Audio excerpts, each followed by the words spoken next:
Julian Sayin shines on day 3 of fall camp, building the consistency needed to be Ohio State's QB1.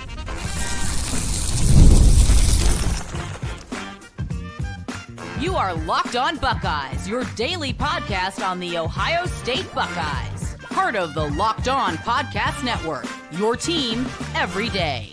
Welcome in, Buckeye fans, to a Super Sunday edition of Locked On Buckeyes, which is your daily Ohio State podcast, part of Locked On Podcast Network, your team every day. I'm your host, Jay Stevens, Veggie Sports Talk host, delivering passionate coverage about your Buckeyes. And during this Buckeye Blitz, we will discuss who is stepping up in Edric Houston's absence. But first, it was day 3 of fall camp. The pads came on, and the intensity went through the roof. And as the intensity went up, you knew that one of the two quarterbacks trying to be Ohio State's QB1 needed to raise their level of play. Through the first couple of days of camp, it really has been neck and neck. It's been very close.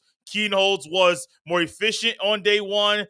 Sayin was a little bit sharper on day 2. But on day 3, there was no question about it that Julian Sayin outshined Lincoln Kienholz. He was the sharper quarterback. He was the better quarterback when handling pressure, and he is a guy that's building the proper consistency needed to be Ohio State's QB1. Because on day 3, when you know that not only the pads are on and the intensity is going up and through the roof, but also there's fans there and the media, you know people will be watching your every move, your every step to try to evaluate you, to figure out if you are a guy that's a gamer. And if you think back to the spring, the same thing happened towards the end of spring ball, where it was very, very close between Lincoln and Julian. At times, Kienholz had the upper hand. But as spring ball went on, and as you got closer to the end of spring practice, Julian Sayin emerged as a front runner, and that showed up in a big way during the spring game.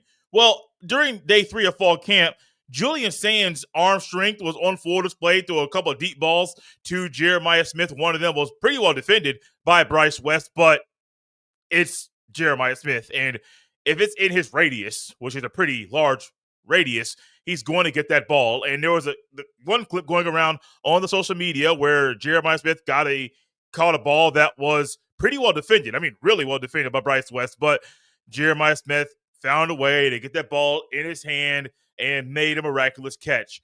But not only was it the catch, it's Sayin being more comfortable.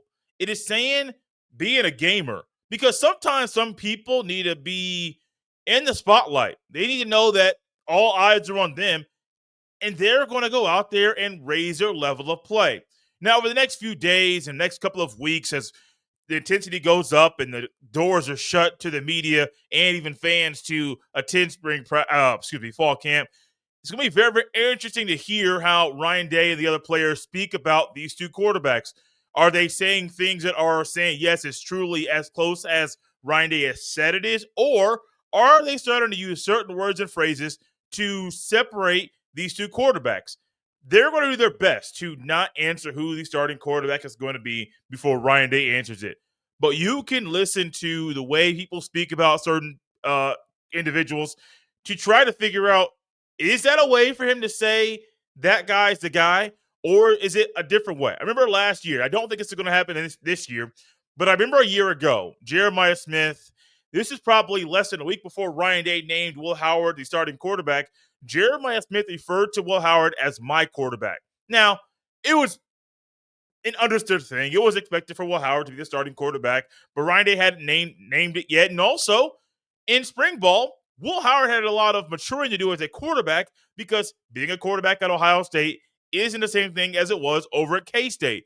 Well, right now, I don't think you're going to hear Jeremiah Smith or Ennis or Tate or anybody refer to Kienholz or Sayin as my quarterback.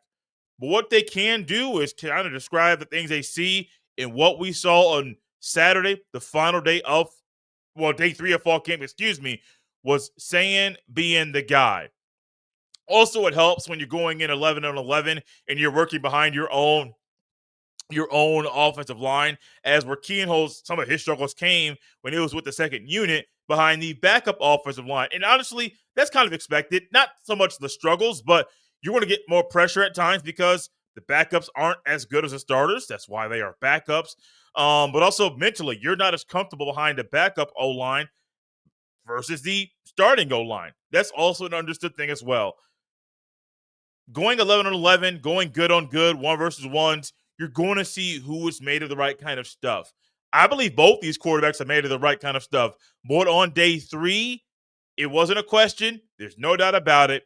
Julian Sayin outshined Lincoln Kienholz, and he's building the consistency needed for him to be Ohio State's QB1. I would be comfortable with both of these guys being starting quarterbacks. I think there are some intangibles that Kienholz has versus Sayin that may be more advantageous for Ryan Day to name Kienholz as the starting quarterback based on some of the intangibles. I think that Sayin is a better passer, and he has a special arm that may lean Ryan Day to go that route. Whichever route Ryan Day decides to go, I believe these two guys are both worthy candidates to be starting quarterback this year at Ohio State. But who does it more consistently right now? Because you need that consistency in fall camp for Ohio State to have a special year of 2025, but also to beat Texas.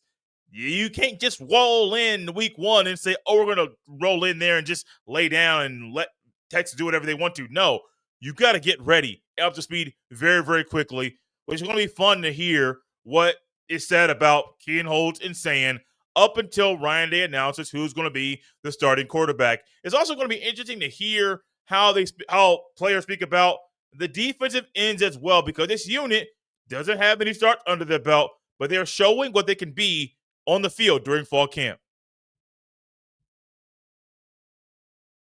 This episode is brought to you by Monarch Money. Ever wish managing your money felt easier? With Monarch Money, it can. Whether you're growing your savings or planning a big purchase, Monarch puts you in the driver's seat. It's like having your own personal CFO, giving you full visibility and control over your finances. Monarch Money is more than a budgeting app. It's a complete financial command center. You can track all your accounts, investments, and spending in one place. So in addition to managing your money, you're also building wealth. Take control of your finances with Monarch Money. Use code LOCKEDONCollege at monarchmoney.com for 50% off your first year. That's monarchmoney.com. Code LOCKEDONCollege for half off your first year. This episode is also brought to you by Gametime. We've all been there, logging on early and waiting forever for concert tickets to go on sale, only to lose your spot for a show you've been dying to see. Live music should be about making memories, not dealing with the stress of ticket shopping. That's where Gametime comes in. Gametime makes getting concert tickets faster and easier than ever. Prices actually drop as it gets closer to showtime, and you can save up to 60% off with their killer last-minute deals. Tired of endless scrolling, trying to find the best deal? Gametime Zone Deals pick the best seats in your section for you.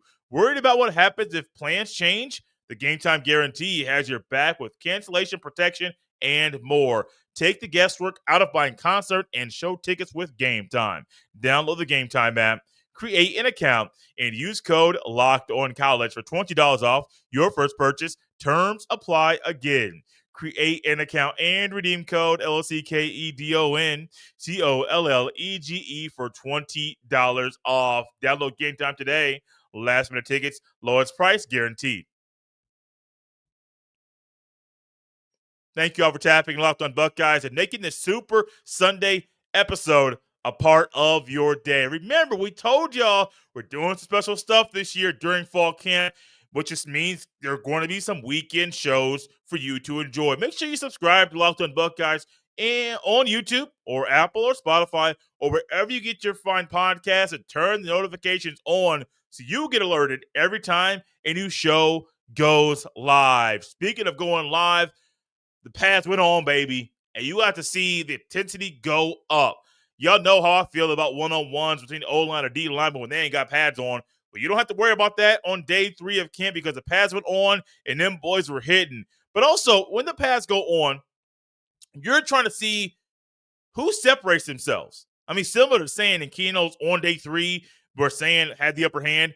I'm looking to see who in the trenches is truly making a name for themselves. And there are 4 guys specifically that play one position. They're actually on opposite sides of each other that are showing that they can be disruptors, and that the rotation of these 4 guys on the edge is going to be a solid one for Ohio State. It's the edge rushers. I still call them defensive ends at times, but I believe all 4 of the guys that are going to be in rotation, and Beau Atkinson and Kenyatta Jackson Jr. and Caden Curry and CJ Hicks, all four of them are going to be phenomenal this year. Hicks is the wild card because nobody truly knows what he's going to be when he has a role on the edge week after week after week. But this is the right move for him. He's not playing backer this year because of Arvell Reese and Sonny Styles. So how could he get on the field? Also, how could he make a name for himself to be drafted, to put the right film out there, go on the edge?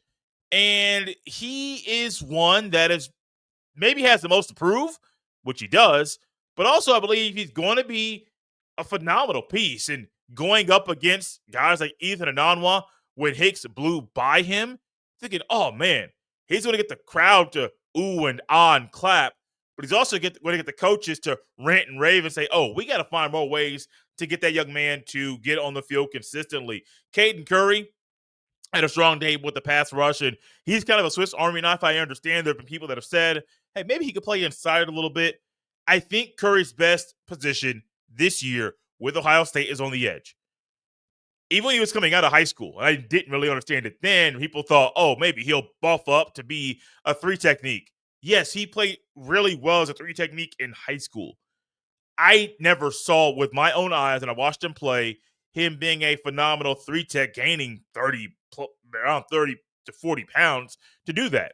Keep him at the same, keep him on the edge, allow him to keep his same frame. You don't have to wonder, how is it going to be if he gains 30 to 35 to 40 pounds? You don't have to do that because at 260, at 6'3", he is going to be a dog on the edge. Beau Atkinson also has a lot to prove as he is a new Buckeye. And then Kenyatta Jackson Jr., he was an Iron Buckeye. He's also a guy that I don't want to get glossed over, that he is a Block O candidate. And so if he does become a Block O, wear the Block O jersey, I would love it. I may end up getting one. I don't have plans of getting a jersey of any player on the team right now. But if K-Jack is a sack leader this year and he is a first-team All-Big Ten guy, you might see me at some point on the show, at least on the YouTube, flash his jersey that I recently got. I'm not saying it's going to happen, but it could. Some other news and notes from day 3 of camp.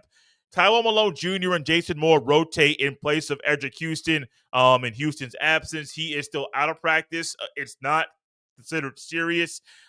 Could he be back for the Texas game? Yes, he could be. But for right now, he is sidelined and he is recovering and trying to rest up as much as he can before getting back on the field.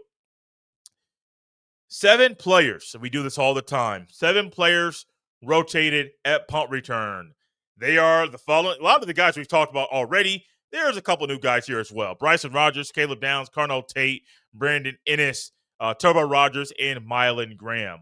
All these guys, honestly, I forgot Jeremiah Smith. All 7 of them can return punts. I still think the top 3 guys for this are Caleb Downs, Brandon Ennis, and Mylan Graham. Jeremiah Smith, I doubt will be back there. Turbo Rogers is kind of like your emergency guy. Hey, we don't want to put Smith back there. He's the best player in the country. Downs, Ennis, and Graham kind of need a breather. Hey, Turbo, go out there and try something. If you want to see Turbo do something in return game, the Grambling State game, or maybe I think it's the Ohio Bobcats game number 3, try it there.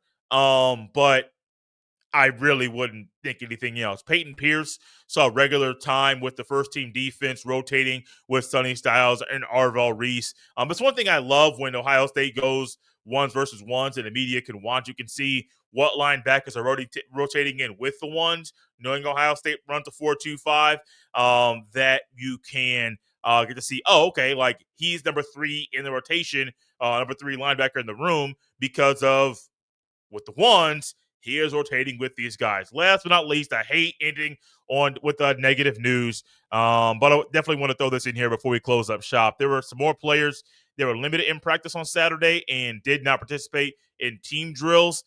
This list might be longer than you want it to be. It's Will Kazmarek, Logan George, Jarquez Carter at defensive tackle, Isaiah West, a running back, a true freshman running back, and the safety Deshaun Stewart.